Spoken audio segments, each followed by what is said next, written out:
வணக்கம். இது ராஜ்யம்.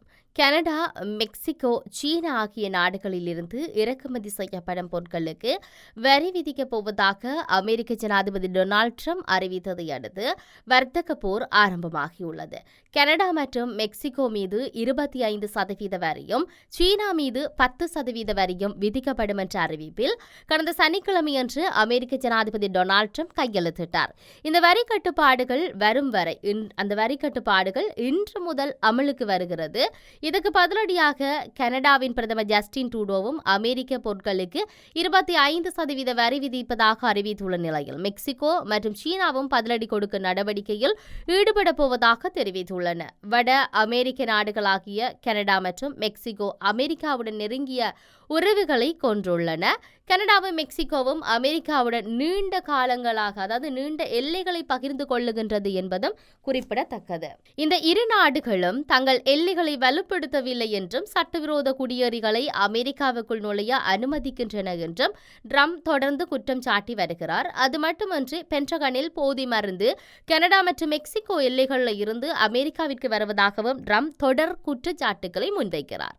அதனையடுத்து அமெரிக்க மக்களின் பாதுகாப்புக்காக இந்த முடிவு எடுக்கப்பட்டுள்ளதாக அவர் தன்னுடைய சமூக வலைத்தளத்தில் இதனை பதிவிட்டிருக்கின்றார். உண்மையில் அமெரிக்காவின் வரி அதிகரிப்புக்கு பிறகு சாமானிய அமெரிக்க மக்களின் வாழ்க்கை பாதிக்கப்படும் என்று மதிப்பிடப்பட்டிருக்கிறது. இது பணவீக்கத்தை அதிகரிக்க வழிவகுக்கும் என்று நம்பப்படுகிறது. மறுபுறம் அத்தியாவசிய பொருட்கள், எரிவாயு, பெட்ரோல், வீடுகள், கார்கள் மற்றும் பிற பொருட்களின் விலைகள் குறைக்கும் வாக்குறுதியுடன் ட்ரம்ப் மீண்டும் ஆட்சிக்கு வந்திருக்கிறார். இந்த வட அமெரிக்க நாடுகளுக்கு இடையிலான வரிப்போர் பொருளாதார வளர்ச்சியில் தாக்கத்தை ஏற்படுத்தலாம். இதுல அமெரிக்கா மிகவும் பாதிக்கப்படலாம் என்று சொல்லப்படுகிறது. பல்கலைக்கழகத்தில் பட்ஜெட் ஆய்வகத்தினுடைய புதிய பகுப்பாய்வின்படி வரிகளால் அமெரிக்க பொருளாதாரத்துக்கு தீங்கு ஏற்படலாம். இந்த வரிகள் சராசரி அமெரிக்க குடும்பத்துக்கு ஆண்டுக்கு $1170 கூடுதல் செலவை ஏற்படுத்தும் என்று இந்த பகுப்பாய்வு மதிப்பிடுது. அதேபோல் மற்ற நாடுகள் பதிலடி கொடுக்க தொடங்கினா பொருளாதார வளர்ச்சி குறையும் என்றும் பணவீக்கம் மோசமாகும் என்றும் மதிப்பிடப்படுகிறது. மறுபுறம் ஜஸ்டின் ட்ரூடோ ஏற்கனவே 25% வரியை அறிவித்திருக்கிறார். கடந்த ஞாயிற்றுக்கிழமை இரவு நாட்டு மக்கள் உரையாற்றிய போது கனடா நாட்டு மக்களை உள்ளூர் தயாரிப்புகளை வாங்குமாறு வலியுறுத்தினார். கனடாவில் தயாரிக்கப்படும் பொருட்களை தேர்வு செய்வதற்கான நேரம் இது. எனவே பொருட்களை வாங்கும் போது எந்த நாட்டில் தயாரிக்கப்பட்டது என்பதை சரியாக பார்க்க வேண்டும். நமது பங்கு நாம் செய்ய வேண்டும். அதனால் முடிந்தவரை கனடாவை தேர்ந்தெடுப்போம் என்று தனது எக்ஸ் தளத்தில் பதிவிட்டிருந்தார். 5 முதல் 6 மாதங்களில் இந்த வரி நீக்கப்படாவிட்டால் கனடாவின் பொருளாதாரம் மந்த நிலைக்கு செல்லவிடக்கூடும் பொருளாதார வல்லுநர்கள் மதிப்பிடுகிறார்கள். ஏனென்றால் கனடாவின் ஏற்றுமதியில் 75% நேரடியாக அமெரிக்காவுக்கு செல்லுது. மறுபுறம் ட்ரம்பினுடைய அரசியல் எதிரியான ஜனநாயக கட்சியும் ட்ரம்பின் முடிவுக்கு எதிராக தீவிரமாக உள்ளது. மளிகை பொருட்களின் விலைகளை பற்றி கவலைப்படுகின்றீர்கள். ட்ரம்ப் தன்னுடைய வரிகளில் விலைகளை உயர்த்துகிறார் என ஜனநாயக கட்சியின் தலைவர் சக்ஷிமார் தனது எக்ஸ் தளத்தில் குறிப்பிட்டிருந்தார். தக்காளி விலையை பற்றி நீங்கள் கவலைப்படுகிறீர்களா? மெக்சிகோ மீது ட்ரம்ப் விதிக்கப் போகும் வரிகளுக்காக காத்திருங்கள். இது உங்களின் தக்காளி விலையை உயர்த்தும் என்று வந்திருக்கிறது. கார் விலைகளை பற்றி கவலைப்படுகிறீர்களா? கனடா மீது ட்ரம்ப் விதிக்கப் போகிற வரிகளுக்கு காத்திருங்க. உங்களுடைய கார் விலைகளை உயர்த்தும் என்று தன்னுடைய மற்ற பதிவு ஒன்றில் அவர் குறிப்பிட்டிருக்கிறார். வரிகளை அதிகரிப்பதற்கான ஆவணங்கள்ல அமெரிக்க அதிபர் ட்ரம்ப் கையெழுத்திட்ட பிறகு வரிகள் பணவீக்கத்துக்கு வழிவகுக்கும் என்ற கவலைகள் குறித்து அவரிடம் கேட்கப்பட்டது. ஆனால் ட்ரம்ப் அவற்றை நிராகரித்தார். நீங்கள் ஆட்சிக்கு வந்ததால் விலைகளை குறைப்பதாக உறுதியளித்தீர்கள். ஆனால் வரிகள் விலைகள் அதிகரிக்கும். இப்போது விலைகளை குறைக்க உங்கள் திட்டம் என்ன என ஒரு பத்திரிகையாளர் ட்ரம்மிடம் கேட்க அதுக்கு அவர் சொல்லியிருந்தார், முந்தைய ஆட்சி காலத்தில் பணவீக்கம் இல்லாததால் இந்த முறை நான் தேர்ந்தெடுக்கப்பட்டேன். பல நாடுகளில் $100 மில்லியன் வரி விதித்தேன். அதனால் மற்ற நாடுகளில் இருந்து $600 பில்லியன் சம்பாதித்துள்ளோம். தொடர்ந்து பேசிய அவர் பணவீக்கத்துக்கு வரி காரணமல்ல, மாறாக வரியே வெற்றிக்கு காரணம். சிறிது காலத்துக்கு தற்காலிக இடையூறுகள் ஏற்படலாம். அதனை மக்கள் புரிந்து கொள்வார்கள். ஆனால் செனட் சபை உறுப்பினரும் மூத்த அரசியல்வாதியுமான பெர்னி சாண்ட்ரிஸ் ரம்மிடம் இந்த முடிவு தீங்கானது என்று சொல்லியிருந்தார். அவர் தன்னுடைய எக்ஸ் பக்கத்தில் கனடா மற்றும் மெக்சிகோ மீது 25% வரி விதிக்கிற ட்ரம்பினுடைய ஒரு தலைப்பட்சமான முடிவு சட்டவிரோதமானது என்று மற்றும் நிச்சயமாக தீங்கு விளைவிக்கும் என்ற விடயத்தை வலியுறுத்தினார். ஆனால் ஒரு சராசரி அமெரிக்க குடும்பத்தினுடைய ஆண்டு செலவுகள் $1,200 வரை அதிகரிக்கும் என்று பொருளாதார வல்லுநர்கள் மதிப்பிடுகிறார்கள். ஆகவே சார்லஸ் எலியட் பல்கலைக்கழக பேராசிரியரும் பொருளாதார ஆய்வருமான லாரன்ஸ் சொல்லுகிறார், கனடா மற்றும் மெக்சிகோவுக்கு எதிராக எடுக்கப்பட்ட அந்த நடவடிக்கை ஆபத்தானது என்று. இது குறித்து தன்னுடைய எக்ஸ் பக்கத்தில் அவர் நீண்ட பதிவு செய்திருந்தார். இந்த வரிகளில் முதலில் ஆட்டோமொபைல், எரிபொருள், பெட்ரோல் மற்றும் சாமானிய மக்கள் பயன்படுத்துகிற அனைத்து அத்தியாவசிய பொருட்களின் விலைகளும் உயரும் என்று சொல்லியிருந்தார். நுகர்வோர் மற்றும் நிறுவனங்கள் இந்த வரிகளின் தாக்கம் செலுத்தும் போது அவர்கள் தங்கள் போட்டிகளின் விலைக்கு ஏற்றவாறு தங்களுடைய பொருட்களை விலைகள் வைத்து அதிகரிப்பார்கள்.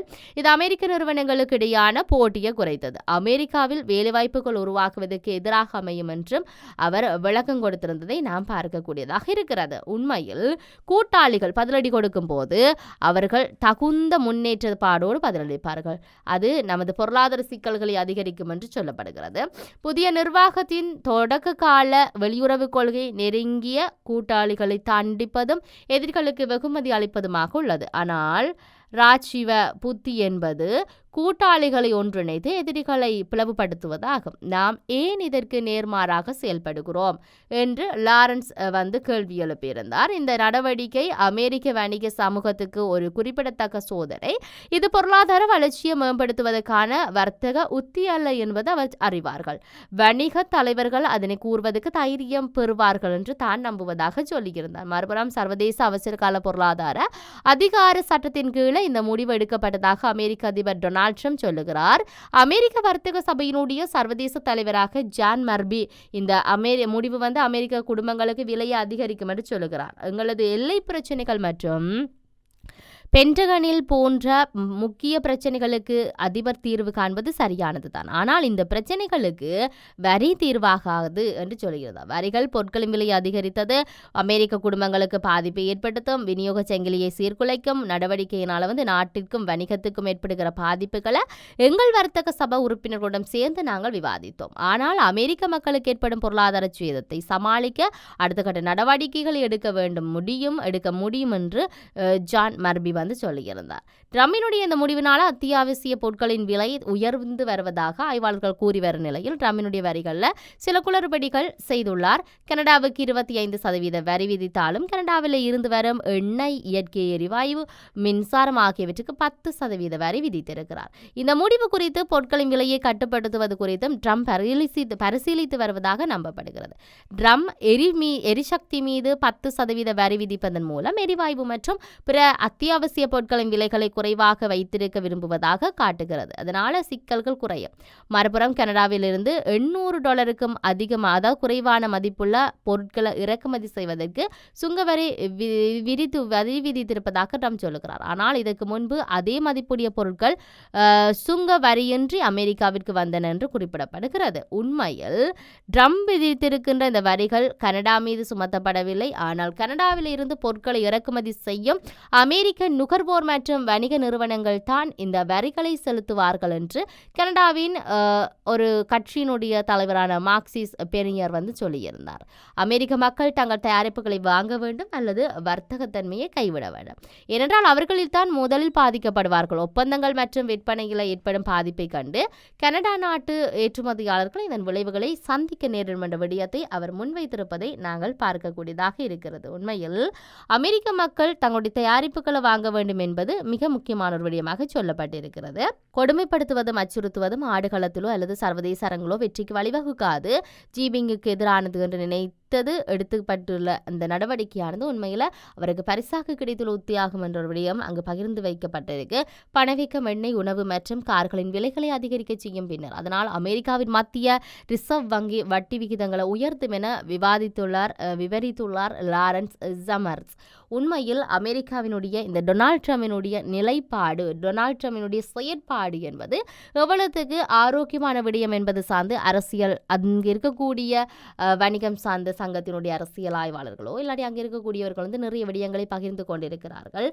ஆகவே இது சார்ந்து மிக தெளிவான முடிவுகளை எடுக்க வேண்டிய தேவை இருப்பதாக மீண்டும் மீண்டும் வலியுறுத்தியுள்ளார்கள். உண்மையில் பொறுத்திருந்து பார்ப்போம் அமெரிக்காவினுடைய ஜனாதிபதி டொனால்ட் ட்ரம்ப் இன்னும் எவ்வாறான நடவடிக்கைகளை முன்னெடுக்கப் போகிறார் என்பதை மற்றும் ஒரு ராஜ்ஜியம் ஊடாக சந்திப்போம். வணக்கம்.